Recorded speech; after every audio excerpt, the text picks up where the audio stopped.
rivalries, right? So Was it two years ago? when Coach Hoke's, I mean, Coach Hoke's right? staff. They put so much emphasis on these games. How has that changed? I mean, that was Coach Hoke's staff. This is a different staff with guys that came from the NFL. I think almost every one of them. So, yeah, it's different. Every week is a championship week, and Michigan State's the next championship game. Eric said he talked to him and Kyle, maybe talked to some of the younger guys about not taking things for granted. Mm-hmm. You know, they were there, they played in 2013-14 up in East Lansing. You were on the team, Right. 2014 didn't play. But, you know, do you understand where they're coming from when they say that? You know, what that felt like then and not to take it for granted now? Yeah, absolutely. You know, that's been our mindset. A bunch of guys, when Coach brings them up for wise words in the practice, offered, you know, the recurring theme of, like, don't take anything for granted. And guys on that my redshirt year, they truly understand that because what we've got going now is special. And, you know, if we take our foot off the gas, that feeling will go away. You weren't at that game in 2014, right? Was. You traveled every game, yeah. What was that? What do you remember coming back from that? What was that like? It was pretty embarrassing to go in there and then come back after getting smacked like that. But, you know, that's 2 years ago. Right. And last year was last year, and this is a completely new year, completely new team. And so we just have our own mindset going in. Well, one thing that, you know, over the course of the season was about, you've really been lauded for your consistency. What do you have to do to develop consistency as a quarterback? Just chemistry with every single one on the you know, the offensive line, the wide receivers, the tight ends, the running backs, fullbacks in our offense. Just knowing what they're going to be at all times and knowing what I'm doing pre-snap every play. You know, I can't go into a game unsure of a play here or there. There's no room for that, and it's kind of been my focus. Is wise words a recurring thing you guys do? What is that? Yeah. So Coach, you know, picks one guy, whether it's once, twice, 3, 4 times a week, whatever we have time for, and you know, just random. You know, if you know you had a good practice or you've been doing well, he'll call you up and you just kind of pull something out. Have you done that yet? Yeah. What were your wise words? Two. I've had two. One of them was, you know, the race horses. They've got the horse blinders on, and that's for a reason. They don't, you know, worry about what's going on in the outside world. You know, what the media is saying. No offense to you guys. What the media is saying. What other coaches or other players are saying on Twitter.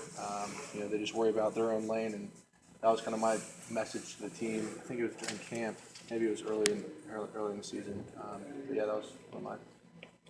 Their secondary is what it was. It's height. Got some younger guys, some inexperienced, and they're struggling, especially in third down. What do you see from them, the back end of the defense? I see a lot of explosive players that are hungry. You know, the corners like to match, and they're fast, and their safeties are aggressive. So I'd imagine they're confident in their abilities to hang with our guys, and you know, I'm confident in our guys' ability to get their job done. So it'll be fun. Well, and I know you. Everybody's saying the championship prep thing, but for you personally as a quarterback, is this maybe not the most important start, but I mean, can you kind of quantify it as far as, I mean, as you're going on the road, big rivalry game, your first start out there, is this up there in terms of importance?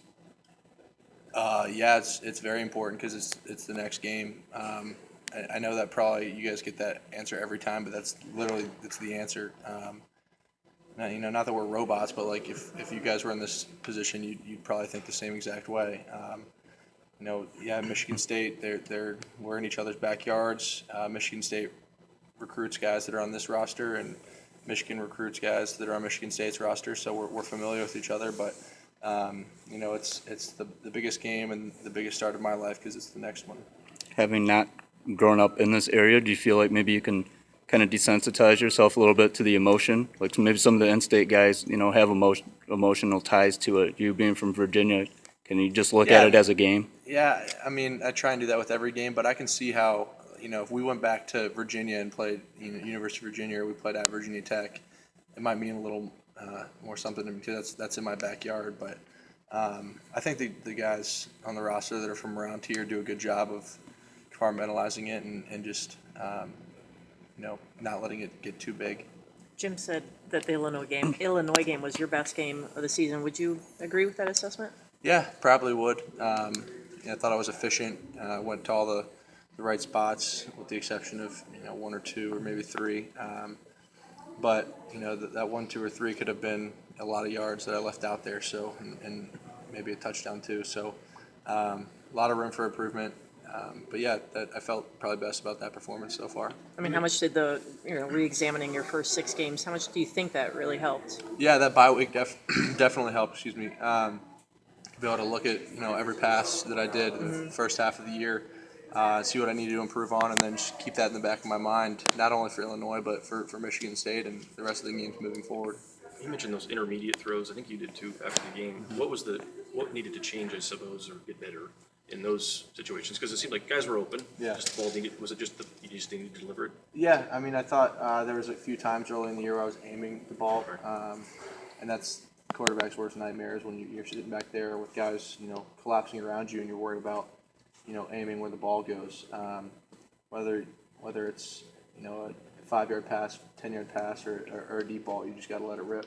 How do you change that then? What's the difference between aiming and delivering? I mean, I guess it's kind of hard to explain, but you just drop back and you don't say, oh gosh, I need to put it right here or else it's going to be incomplete. You just let it rip. No college quarterback is, in college playing football because they aimed the ball growing up and playing quarterback their whole life. Just to let it rip, and that was my focus. Is it becoming more comfortable with all of the routes, all of the Yeah. playbook? Is that part